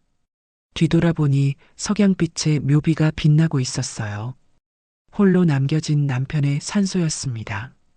집으로 돌아왔습니다. 올케 언니가 저녁 준비를 하고 있었어요. 언니, 내가 할게요. 아니야, 다 됐어. 씻고 나와. 방으로 들어가 손을 씻었습니다. 거울을 봤어요. 눈이 퉁퉁 부어 있었습니다. 울고 온 게 티가 났어요. 저녁을 먹었습니다. 오빠와 올케 언니 그리고 저 셋이 조용히 밥을 먹었어요. 밥맛이 없었습니다. 억지로 삼켰어요. 식사 후 방으로 들어갔습니다. 창밖을 보니 어두워지고 있었어요. 별이 하나둘 보이기 시작했습니다. 고향의 밤하늘은 별이 많았어요. 서랍에서 남편 사진을 꺼냈습니다. 사진 속 남편은 웃고 있었어요. 젊은 시절 사진이었습니다. 그때는 행복했었죠. 여보, 나 정말 보고 싶어요. 사진을 가슴에 안았습니다. 밖에서 올케 언니와 오빠 이야기하는 소리가 또 들렸습니다. 순의 상태가 안 좋은 것 같아. 그러게. 서울에서 무슨 일 있었나 봐. 물어볼까? 아니, 말하기 싫으면 그냥 내버려둬. 소리가 작아졌습니다. 저는 이불을 뒤집어 썼어요. 듣고 싶지 않았습니다. 잠이 오지 않았습니다. 천장을 바라보며 생각했어요. 나는 이제 뭘 해야 하나? 여기 오빠 집에도 오래 있을 수 없는데 어디로 가야 하나? 생각할수록 답이 없었습니다. 갈 곳이 없었어요. 의지할 곳도 없었습니다. 68세 노인이 혼자 살아가기에는 세상이 너무 가혹했어요. 창밖을 봤습니다. 달이 떠 있었어요. 둥근 달이었습니다. 예쁜 달이었지만 저한테는 외로워 보였어요. 혼자 떠 있는 달처럼 저도 혼자였습니다. 눈물이 또 흘렀습니다. 이제 그만 울어야 하는데 자꾸만 눈물이 났어요. 눈물을 닦았지만 계속 흘렀습니다. 밤이 깊어갔습니다. 고향의 밤은 고요했어요. 벌레 우는 소리만 들렸습니다. 그 소리를 들으며 누워 있었어요. 여보, 내일은 좀 나아질까요? 내일은 답이 보일까요? 하지만 대답은 없었습니다. 어둠만 가득했어요. 이대로는 안 되겠다는 생각이 들었습니다. 오빠 집에 일주일째 얹혀 살고 있었어요. 매일 눈치를 봤습니다. 올케 언니가 뭐라고 하진 않았지만 표정에서 불편함이 느껴졌어요. 아침 일찍 일어나 세수를 했습니다. 거울을 보니 얼굴이 많이 상해 있었어요. 주름이 더 깊어진 것 같았습니다. 일주일 사이에 더 늙은 것 같았어요. 올케 언니가 부엌에 있었습니다. 언니, 오늘 주민센터 좀 다녀올게요. 주민센터? 무슨 일로? 생활비 좀 알아보려고요. 기초연금 같은 거요. 올케 언니가 고개를 끄덕였습니다. 그래, 다녀와. 표정이 조금 밝아진 것 같았어요. 제가 나가서 생활 대책을 마련한다니 다행이라고 생각하는 것 같았습니다. 주민센터는 걸어서 20분 거리였어요. 천천히 걸어갔습니다. 10월 중순이라 날씨가 선선했어요. 단풍이 들기 시작했습니다. 예쁜 풍경이었지만 제 마음은 답답했어요. 주민센터에 도착했습니다. 문을 열고 들어가니 직원 몇 명이 책상에 앉아 있었어요. 한 분이 저를 봤습니다. 어르신, 무슨 일로 오셨어요? 기초연금 받을 수 있는지 알아보려고요. 직원이 고개를 끄덕이며 자리를 안내했습니다. 여기 앉으세요. 신분증 있으세요? 신분증을 꺼내 건넸어요. 직원이 컴퓨터를 두드리기 시작했습니다. 키보드 두드리는 소리가 작게 들렸어요. 한참을 기다렸습니다. 직원이 화면을 보더니 고개를 갸우뚱했습니다. 그러더니 다시 키보드를 두드렸어요. 뭔가 이상한 것 같았습니다. 어르신, 혹시 재산이 있으세요? 아니요. 저 아무것도 없어요. 집도 팔았고 가진 게 없어요. 직원이 화면을 가리켰습니다. 여기 보시면 어르신 명의로 재산이 잡혀 있어요. 뭐라고요? 가슴이 쿵 내려앉았습니다. 토지가 있으시네요. 어르신 명의로요. 그럴 리 없는데요. 저는 가진 게 없어요. 직원이 서류를 뽑아서 제게 내밀었습니다. 여기 보세요. 분명히 어르신 명의로 되어 있어요. 서류를 받아봤습니다. 제 이름이 적혀 있었어요. 그리고 토지 주소가 적혀 있었습니다. 낯선 주소였어요. 어디인지 몰랐습니다. 이게 어디예요? 읍내에서 좀 떨어진 곳이에요. 산 쪽인데요. 제가 산을 가지고 있다고요? 네, 여기 보시면 면적도 나와 있어요. 손이 떨렸습니다. 이게 언제부터 제 명이었어요? 한참 전이네요. 한 20년 전부터요. 20년 전이라니. 그때는 남편이 살아있을 때였습니다. 어르신 모르셨어요? 네, 처음 알았어요. 직원이 난처한 표정을 지었습니다. 그럼 기초연금은 어려우실 것 같아요. 재산이 있으시니까요. 그 말을 듣는 순간 머릿속이 하얘졌습니다. 주민센터를 나왔습니다. 서류를 꽉 쥐고 밖으로 나왔어요. 다리에 힘이 없었습니다. 주민센터 앞 벤치에 주저앉았어요. 서류를 다시 봤습니다. 제 이름 박순애, 토지 주소, 면적, 모두 낯설었어요. 이게 정말 내 거란 말인가? 그런 생각이 들었습니다. 여보, 당신이 이걸 제 명의로 해놨어요? 마음속으로 남편에게 물었습니다. 하지만 대답은 없었어요. 벤치에 앉아 멍하니 있었습니다. 지나가던 할머니 한 분이 저를 봤어요. 순애 아니가? 왜 여기 앉아 있어? 돌아보니 동네 최영자 할머니였습니다. 아, 할머니. 볼일 좀 보러 왔어요. 얼굴이 안 좋아 보이는데. 무슨 일 있어? 아니에요. 괜찮아요. 최영자 할머니가 제 옆에 앉았습니다. 나도 좀 쉬어야겠다. 걷느라 다리 아파. 할머니는 숨을 고르며 앉았어요. 순애, 너 서울 갔다 왔다며? 네, 다녀왔어요. 아들이 잘 산다고 들었는데 왜 혼자 내려왔어? 그 질문에 대답할 수가 없었습니다. 입이 떨어지지 않았어요. 할머니가 제 손을 잡았습니다. 순애야, 힘들지? 그 말에 눈물이 핑 돌았습니다. 할머니, 저 아들한테 쫓겨났어요. 뭐? 집까지 팔아서 아들 줬는데 쫓겨났어요. 밥값도 못한다고요. 최영자 할머니가 한숨을 푹 쉬었습니다. 아이고, 순애야. 자식이 그럴 수가 있나? 저도 모르게 눈물이 났어요.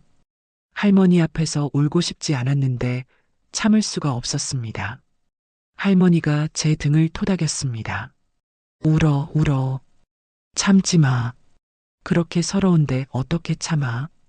한참을 울었습니다.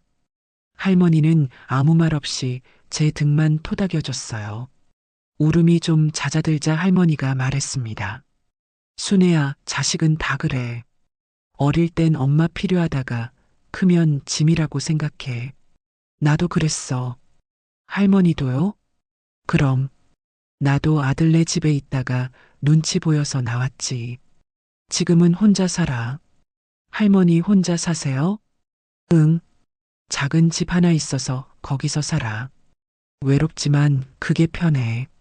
그 말을 듣고 있으니 마음이 조금 편해졌습니다. 나만 그런 게 아니구나. 그런 생각이 들었어요.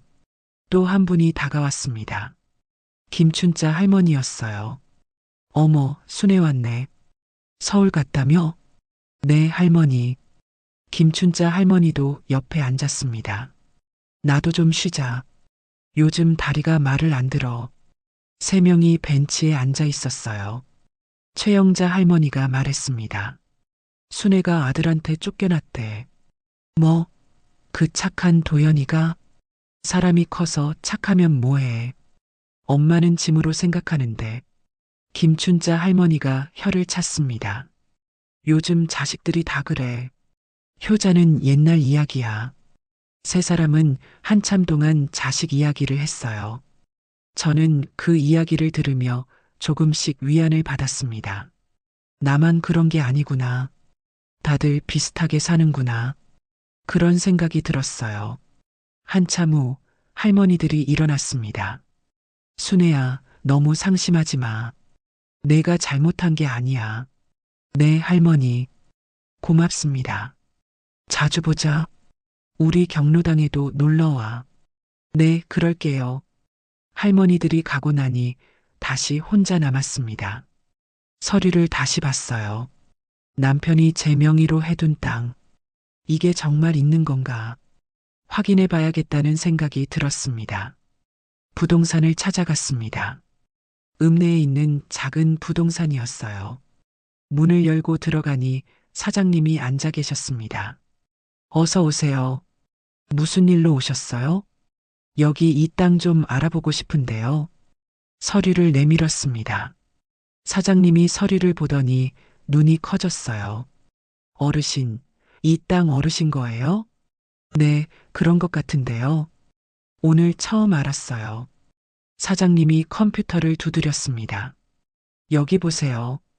이 땅 지금 개발 예정 지역이에요. 개발 예정 지역이요? 네, 도로 확장 공사가 들어와요. 보상금 나올 거예요. 가슴이 두근거렸습니다. 얼마나 나올까요? 글쎄요, 정확히는 모르지만 꽤 될 거예요. 면적이 넓거든요. 그 말을 듣는 순간 어지러웠습니다. 부동산을 나왔습니다. 다리가 후들거렸어요. 벤치에 다시 앉았습니다. 여보, 당신이 이걸 남겨놨구나. 내가 힘들 때를 대비해서 남겨놨구나. 눈물이 났습니다. 이번엔 슬픔의 눈물이 아니었어요. 고마움의 눈물이었습니다. 평생 말없이 농사만 짓던 남편. 많은 말을 하지 않았던 남편. 그 남편이 마지막까지 저를 생각해줬구나. 그런 생각이 들었어요. 서류를 가슴에 안았습니다. 여보, 고마워요. 정말 고마워요. 하늘을 봤어요. 구름이 천천히 흘러가고 있었습니다. 그 구름 너머 어디선가 남편이 저를 보고 있을 것 같았어요.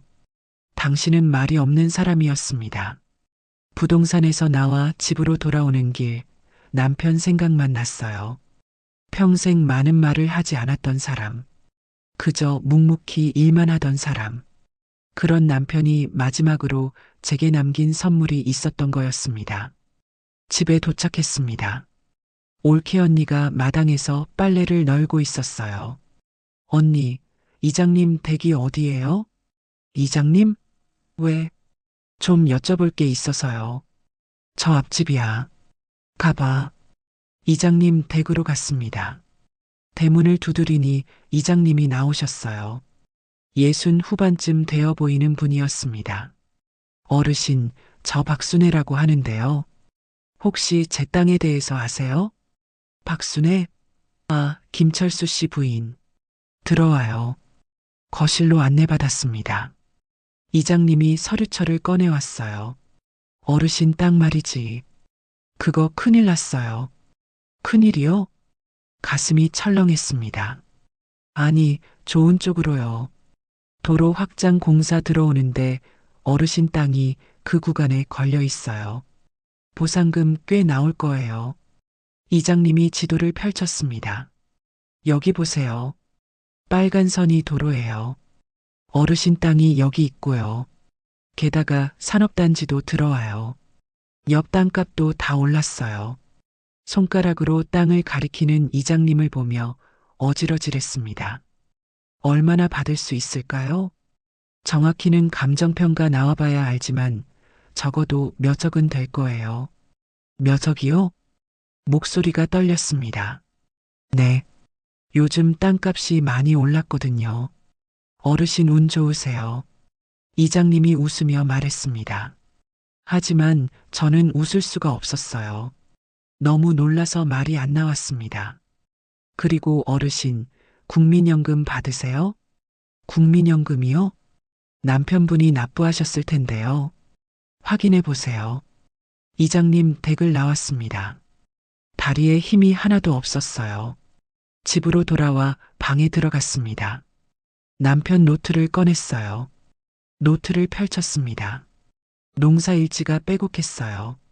뒤쪽을 넘기니 메모들이 있었습니다. 숫자들이 적혀 있었어요. 국민연금 납부 내역이었습니다. 여보, 당신이 이것도 해놨구나. 가슴이 뜨거워졌습니다. 남편은 아무 말 없이 제 앞으로 땅을 해놨어요. 국민연금도 꾸준히 납부했습니다. 그리고 세상을 떠났어요. 제게 한마디 말도 없이요. 왜 말을 안 했을까요? 아마도 걱정시키기 싫어서였을 거예요. 살아생전 말이 없던 사람이었으니까요. 그저 묵묵히 준비하고 제가 필요할 때 쓰라고 남겨둔 거였습니다. 다음 날 국민연금공단에 전화했습니다. 남편 명의로 조회를 부탁했어요. 직원이 확인하더니 말했습니다. 어르신, 유족연금 받으실 수 있어요. 지금까지 안 받으신 거예요? 몰랐어요. 그럼 밀린 금액도 받으실 수 있어요. 가까운 지사로 오세요. 전화를 끊고 멍하니 앉아 있었습니다.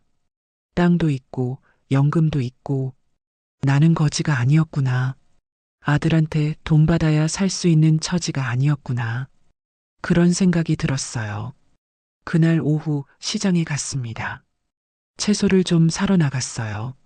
시장은 사람들로 붐볐습니다. 익숙한 얼굴들이 보였어요. 생선 가게 앞을 지나가는데 뒤에서 목소리가 들렸습니다. 저기 박순애 아니야? 응, 맞아. 아들한테 쫓겨났다며?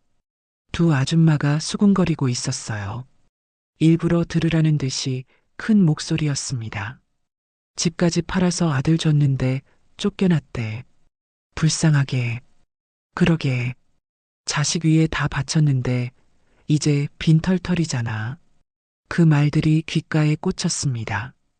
예전 같았으면 고개를 숙이고 지나갔을 거예요. 창피해서 얼른 피했을 거예요. 하지만 이젠 달랐습니다. 발걸음을 멈췄어요. 두 아줌마 쪽으로 돌아섰습니다. 두 사람이 깜짝 놀라 입을 다물었어요. 제가 쫓겨난 건 맞아요. 하지만 빈털터리는 아니에요. 목소리가 떨렸지만 또박또박 말했습니다. 남편이 제 앞으로 땅을 남겨놨어요. 연금도 있고요. 걱정 안 하셔도 돼요. 두 아줌마의 얼굴이 굳었습니다. 아, 그래요? 잘 됐네요. 어색하게 웃으며 그 자리를 피했어요. 저는 그 뒷모습을 보며 쓴웃음을 지었습니다. 장을 보고 집으로 돌아왔습니다. 올케 언니가 부엌에 계셨어요. 언니, 저 며칠 후에 나갈게요. 왜? 괜찮은데. 아니에요. 이제 제 갈 길을 찾았어요. 올케 언니가 의아한 표정을 지었습니다. 무슨 일 있었어? 남편이 제 앞으로 땅을 남겨놨대요. 보상금도 받을 수 있고요. 정말? 잘 됐네, 순애야. 올케 언니가 환하게 웃었습니다. 진심으로 기뻐하는 것 같았어요.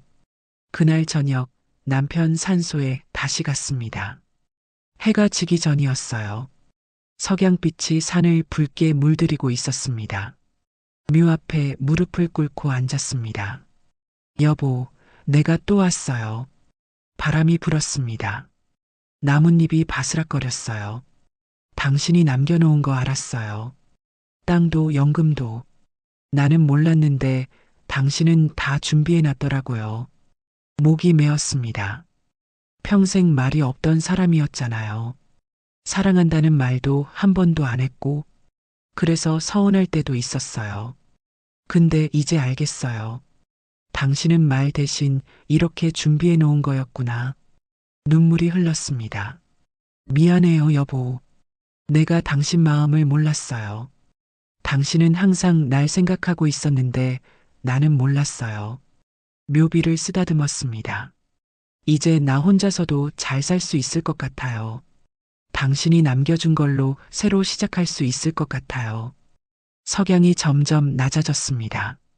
당신 덕분에 나 다시 일어설 수 있겠어요. 고마워요, 여보. 정말 고마워요. 한참을 앉아 있다가 일어섰습니다. 산을 내려오는데 발걸음이 가벼웠어요. 올라올 때와는 달랐습니다. 마음이 한결 가벼웠어요. 집으로 돌아왔습니다. 방에 들어가 노트를 다시 펼쳤어요. 남편이 적어놓은 메모들을 하나하나 읽었습니다. 순애명의 토지, 2,400평, 국민연금 납부 완료, 통장 비밀번호 825. 825는 제 생일이었습니다. 모든 게 저를 위한 거였어요. 남편은 말없이 제 미래를 준비해놨던 거였습니다. 통장을 찾아야겠다는 생각이 들었습니다. 다음 날 은행에 갔어요. 남편 명의 통장을 조회했습니다. 직원이 확인하더니 말했습니다. 어르신, 계좌가 하나 있네요. 유족이시면 인출 가능하세요. 얼마나 있어요? 확인해 볼게요. 직원이 컴퓨터를 두드렸습니다. 1,200만 원 있으세요. 그렇게 많이요? 네, 꾸준히 저축하신 것 같아요. 은행을 나왔습니다. 햇살이 눈부셨어요. 하늘이 파랗게 보였습니다. 모든 게 선명했어요. 여보, 당신은 정말 대단한 사람이었어요. 마음속으로 남편에게 말했습니다. 말은 없었지만 당신은 누구보다 저를 사랑했던 거군요. 이제 알았어요. 이제야 알았어요. 집으로 돌아오는 길 마음이 편했습니다. 이제 앞으로 어떻게 살아야 할지 보였어요. 남편이 남겨준 것들로 새로운 삶을 시작할 수 있었습니다. 오빠 집 앞에 도착했습니다. 대문을 열고 들어서는데 올케 언니가 마당에 계셨어요. 언니, 이제 제대로 된 인사할 수 있을 것 같아요. 그래, 순애야. 이제 괜찮겠구나. 네, 이제 괜찮아요. 진심으로 그렇게 말할 수 있었습니다. 엄마, 살려줘. 그 목소리가 들렸을 때 처음엔 꿈인 줄 알았습니다. 1년이 지난 어느 가을 오후였어요. 제 집 마당에서 빨래를 널고 있었습니다. 갑자기 익숙한 목소리가 들렸어요. 1년 전 토지 보상금을 받았습니다. 금액을 듣고 깜짝 놀랐어요. 평생 처음 보는 큰돈이었습니다. 몇 억이 통장에 들어왔어요. 어지러울 정도였습니다. 남편 연금과 보상금 일부로 작은 집을 샀습니다. 읍내에서 조금 떨어진 곳이었지만 마당도 있고 방 2개의 작은 거실이 있는 집이었어요. 새 집은 아니었지만 깨끗했습니다. 제 명의로 된 제 집이었어요. 국민연금도 매달 나왔습니다. 혼자 사는 데는 충분한 금액이었어요. 전기세, 수도세 내고 장 보고 그렇게 살았습니다. 나머지 보상금은 은행에 맡겨뒀어요. 소소한 삶이었습니다. 아침에 일어나 마당에 물을 주고 시장에 가서 장을 보고 경로당에 가서 할머니들과 이야기를 나눴어요. 저녁에는 텔레비전을 보다가 일찍 잠들었습니다. 외로울 때도 있었어요. 밤이면 남편 생각이 났습니다. 도연이 생각도 났어요. 하지만 전화하지 않았습니다. 아들이 저를 쫓아낸 그날 이후로 단 한 번도 연락하지 않았어요. 마음이 편했습니다. 누구 눈치 볼 필요도 없었고 밥값 못한다는 소리 들을 필요도 없었어요. 제 집에서 제가 하고 싶은 대로 살았습니다. 그렇게 1년이 흘렀습니다. 고개를 들었습니다. 대문 앞에 도연이가 서 있었어요. 옆에는 정민이도 있었습니다. 두 사람 모두 초라한 모습이었어요.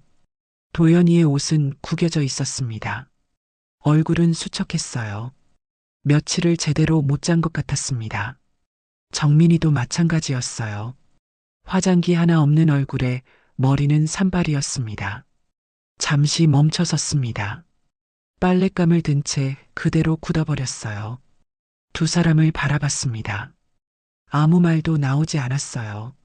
도연이가 한 걸음 다가왔습니다. 엄마. 목소리가 떨리고 있었어요. 왜 왔니? 제 목소리는 차갑게 나왔습니다. 엄마, 나 망했어. 사업 다 날렸어. 도연이가 고개를 떨구며 말했습니다. 그래서 왔니? 엄마, 살려줘. 빚이 너무 많아. 처가에서도 등 돌렸어. 갈 데가 없어. 도연이가 무릎을 꿇었습니다. 대문 앞 땅바닥에 무릎을 꿇더니 고개를 숙였어요. 정민이도 따라서 무릎을 꿇었습니다. 어머님, 제발요. 한 번만 도와주세요. 정민이의 목소리도 떨리고 있었어요. 빨랫감을 바구니에 넣었습니다. 천천히 대문으로 걸어갔어요. 두 사람이 고개를 들어 저를 쳐다봤습니다. 눈에는 절박함이 가득했어요. 도연아? 네, 엄마. 1년 전에 나한테 뭐라고 했지? 도연이가 입술을 깨물었습니다. 밥값도 못한다고 했지. 돈도 없는 주제에 왜 집에 있냐고 했지. 당장 나가라고 했지. 제 목소리는 떨리지 않았습니다. 차갑고 단호했어요. 엄마, 미안해. 내가 잘못했어. 도연이가 손을 모았습니다. 미안하다고 다야? 너는 엄마가 얼마나 힘들었는지 알아? 갈 곳도 없이 쫓겨났을 때 내 마음이 어땠는지 알아? 엄마, 정말 미안해. 용서해줘. 도연이가 이마를 땅에 댔습니다. 정민이가 말했습니다. 어머님, 제가 잘못했어요. 어머님한테 잘못했어요. 한 번만 용서해 주세요. 정민이도 울먹이고 있었어요. 화장이 번져 얼굴이 엉망이었습니다. 1년 전 그날을 떠올렸습니다. 밥값도 못한다던 아들, 편히 계시라며 거리를 두던 며느리, 저를 집에서 쫓아낸 두 사람, 그 모든 게 생생했어요. 너희가 나를 쫓아낼 때 내 마음은 이미 끊어졌다. 제 목소리가 마당에 울렸습니다. 엄마, 제발. 나 죽을 것 같아. 도연이가 울부짖었습니다. 죽을 것 같다고? 나는 그때 정말 죽고 싶었어. 평생 너 하나 키우려고 고생했는데 쫓겨날 때 얼마나 참담했는지 알아? 엄마, 너희 둘이 함께 날 내쫓을 때 나는 모든 걸 끊었어. 아들도 며느리도 손주도 다 끊었어. 정민이가 앞으로 기어왔습니다. 어머님, 제발요. 우리 잘못했어요. 다시는 그러지 않을게요. 손을 뻗어 제 바지를 잡으려고 했어요. 저는 한 걸음 물러섰습니다. 손대지 마. 차갑게 말했습니다. 정민이가 그 자리에 멈춰 섰어요.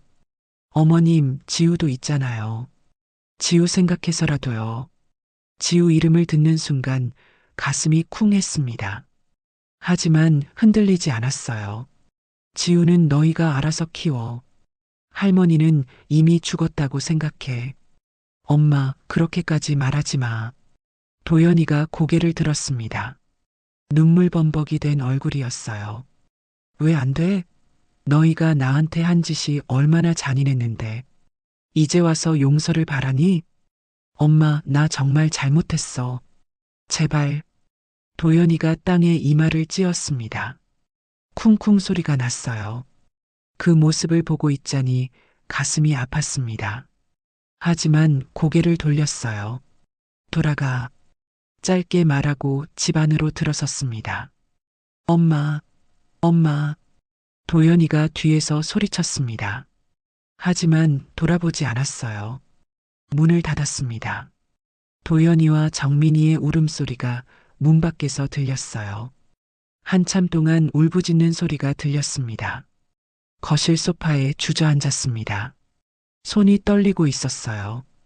가슴이 두근거렸습니다. 아들을 그렇게 내쫓은 게 맞는 건가? 그런 생각이 들었어요. 하지만 고개를 저었습니다. 내가 잘못한 게 아니야. 잘못한 건 저 애들이야. 창밖을 봤습니다. 도연이와 정민이가 여전히 대문 앞에 무릎 꿇고 있었어요. 정민이는 얼굴을 가리고 울고 있었고 도연이는 고개를 떨어뜨린 채 있었습니다. 1시간쯤 지났을까요? 두 사람이 천천히 일어났습니다. 비틀거리며 일어서는 모습이 초라했어요. 서로 부축하며 대문을 나섰습니다. 그 뒷모습을 보고 있었습니다. 아들의 뒷모습이었어요. 쫓겨나는 모습이었습니다. 1년 전 제 모습과 똑같았어요. 눈물이 났습니다. 하지만 흘러내리게 두지 않았어요. 손등으로 닦았습니다. 이제 끝이구나. 혼잣말을 했습니다. 아들과의 인연도 모든 게 끝났구나. 그런 생각이 들었어요. 저녁이 됐습니다. 밥을 차려 먹었지만 목으로 넘어가지 않았어요. 억지로 몇 숟가락 떠먹고 그릇을 치웠습니다. 방에 누웠습니다.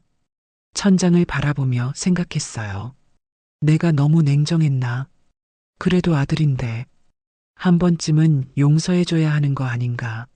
하지만 고개를 저었습니다. 용서는 한 번으로 끝나지 않아.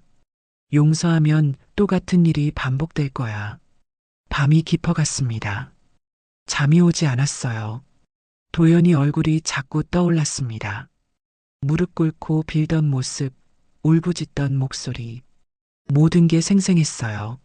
하지만 후회하지 않았습니다. 이제 제 삶을 살아야 했어요. 아들 없이도 누구 없이도 혼자서 당당하게 살아야 했습니다. 창밖을 봤습니다. 달이 떠 있었어요. 환한 달이었습니다. 그 달빛 아래 저는 혼자 누워 있었어요. 여보, 내가 잘한 거죠? 남편에게 물었습니다. 대답은 없었지만 마음은 편했습니다. 밥값도 못한다고 했죠. 그 말이 제 인생을 바꿨습니다. 석 달이 지났습니다. 아침 일찍 일어나 부엌으로 갔어요. 커다란 냄비에 미역국을 끓였습니다. 된장찌개도 끓이고 나물도 무쳤어요. 김치를 통에 담았습니다. 경로당으로 향했습니다. 손수레에 음식을 싣고 천천히 걸었어요. 아침 해가 따뜻했습니다. 경로당은 10분 거리였어요. 할머니들이 기다리고 계셨습니다. 순애 씨 왔네. 오늘은 뭐 해왔어? 미역국이랑 된장찌개요.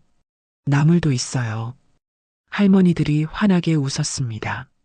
그 웃음을 보니 가슴이 따뜻해졌어요. 밥상을 차렸습니다. 국을 퍼서 할머니들 앞에 놓아드렸어요. 10분쯤 계셨습니다. 모두 혼자 사는 분들이었어요. 순애 씨 덕분에 우리가 이렇게 밥 먹지. 최영자 할머니가 말했습니다. 아니에요, 할머니. 제가 해드릴 수 있어서 감사하죠. 진심이었습니다. 일주일에 3번 경로당에 음식을 해다 드렸어요. 혼자 사는 어르신들은 끼니를 거르는 날이 많았거든요. 제가 해드릴 수 있는 일이었습니다. 점심 후 설거지를 했습니다. 할머니 한 분이 다가왔어요. 순애 씨, 고마워. 진짜 고마워. 그 말에 눈시울이 붉어졌습니다. 제가 더 고마워요. 이렇게 할 일이 있어서요. 변호사를 찾아간 건 2달 전이었습니다. 재산관리 상담을 받으러 갔어요. 젊은 변호사였는데 친절했습니다. 어르신, 이 정도 재산이면 여유롭게 사실 수 있어요. 계획이 있으세요? 네, 나누고 싶어요. 나누시다니요? 독거노인들 돕고 싶고, 가난한 학생들 장학금도 주고 싶어요. 변호사가 눈이 커졌습니다. 정말 좋은 뜻이시네요. 제가 도와드리겠습니다. 장학금도 만들었습니다. 어려운 형편에 공부하는 학생 2에게 매달 돈을 보냈어요. 직접 만나지는 않았습니다. 변호사를 통해서 전달했어요. 한 달에 1번 변호사가 연락을 줬습니다. 어르신, 학생들이 정말 고맙다고 하네요. 열심히 공부하고 있대요. 그 말을 들으면 뿌듯했습니다. 어느 날 오후 시장에 갔습니다. 장을 보러 나갔어요. 채소 가게 앞을 지나가는데 익숙한 뒷모습이 보였습니다. 멈춰 섰습니다. 도연이었어요. 정민이도 함께 있었습니다. 2 사람은 헐렁한 옷을 입고 있었어요. 초라한 모습이었습니다. 도연이가 상인에게 물었습니다. 이거 좀 깎아주실 수 없어요? 안 돼요. 이미 싼 거예요. 상인이 퉁명스럽게 대답했습니다. 정민이가 지갑을 뒤지고 있었어요. 동전을 꺼내 세고 있었습니다. 그 모습이 애처로워 보였어요. 하지만 다가가지 않았습니다. 그냥 지나쳤어요. 뒤돌아보지 않았습니다. 2 사람은 저를 보지 못했어요. 가슴이 아팠습니다. 하지만 어쩔 수 없었어요. 제가 도와주면 또 똑같은 일이 반복될 거였습니다. 집으로 돌아왔습니다. 마당에 앉아 하늘을 봤어요. 구름이 천천히 흘러가고 있었습니다. 여보, 나 잘하고 있는 거죠? 남편에게 물었습니다. 바람이 불었어요. 따뜻한 바람이었습니다. 남편이 대답하는 것 같았어요. 다음 날 경로당에 갔습니다. 오늘은 김치찌개를 끓여갔어요. 할머니들이 좋아하시는 메뉴였습니다. 순애 씨, 오늘도 수고했어. 아니에요. 제가 행복해요. 진심이었습니다. 밥값도 못한다는 말을 들었을 때 저는 무너졌어요. 하지만 이제는 달랐습니다. 제가 만든 밥을 누군가와 나누고 있었어요. 이게 진짜 밥값이구나. 그런 생각이 들었습니다. 국을 퍼주며 웃었어요. 할머니들도 웃었습니다. 경로당은 웃음소리로 가득했어요. 저녁에 집으로 돌아왔습니다. 마당에 앉아 노을을 봤어요. 붉은 노을이 하늘을 물들이고 있었습니다. 남편 사진을 꺼냈습니다. 여보, 당신 덕분에 나 이렇게 살고 있어요. 누군가를 도울 수 있어요. 고마워요. 사진 속 남편이 웃고 있었습니다. 밥값도 못한다고 했지만 이제는 알아요. 밥상의 가치는 혼자 먹는 데 있는 게 아니라 함께 나누는 데 있다는 걸요. 별이 하나둘 떠올랐습니다. 고향 하늘은 별이 많았어요. 반짝이는 별들을 보며 생각했습니다. 나는 지금 행복해요. 누구 눈치 보지 않아도 되고 누구한테 상처받지 않아도 돼요. 제가 하고 싶은 일을 하며 살고 있어요. 이 밥상은 나 혼자만의 것이 아닙니다. 이제는 세상과 나누는 밥상입니다. 외로운 할머니들과 나누고 공부하는 학생들과 나누는 밥상이에요. 그게 진짜 가치구나. 혼잣말을 했습니다. 바람이 불었어요. 따뜻한 밤바람이었습니다.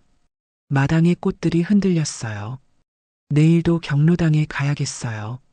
할머니들이 기다리실 거예요. 별을 보며 미소 지었습니다. 이제 두렵지 않았어요. 외롭지도 않았습니다. 제 삶이 누군가에게 의미 있다는 걸 알았거든요. 여보, 나 이제 괜찮아요. 정말 괜찮아요. 별빛이 반짝였습니다. 남편이 대답하는 것 같았어요.